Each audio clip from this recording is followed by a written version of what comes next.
13 मार्च 2014 एका T20 सामन्यात स्वस्तात बाद झाल्यानंतर सूर्यकुमार यादवने ड्रेसिंग रूममध्ये रागाने जोरात बॅट फिरवली, अनेक कास तोडली, ज्यासाठी त्याला मुंबई क्रिकेट असोसिएशनने शिस्त सुनावणीसाठी बोलवले.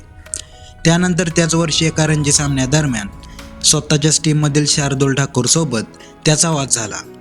या संपूर्ण प्रकरणामुळे मुंबई संघाच्या तिन्ही फॉर्मॅटमधून सूर्यकुमार यादवला कॅप्टन पदावरून काढण्यात आलं. त्यावेळी स्कायच्या मुंबई संघाचे प्रशिक्षक चंद्रकांत पंडित होते, ज्यांच्या हाताखाली सूर्य खेळत होता. चंद्रकांत पंडित सर म्हणाले की सूर्य आज मानसिकदृष्ट्या खूप मजबूत आहे, पण काही वर्षांपूर्वी तो विचलित झाला होता.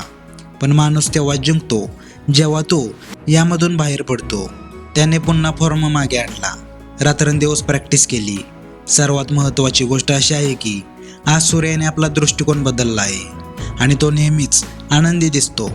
परंतु या मानसिक वृत्तीमागे खूप कष्ट आणि संघर्ष आहे. प्रशिक्षक म्हणतात की त्याचा स्वभाव बदलणे इतके सोपे नाही, परंतु सूर्यकुमार यादव यांनी यावर मात केली आहे.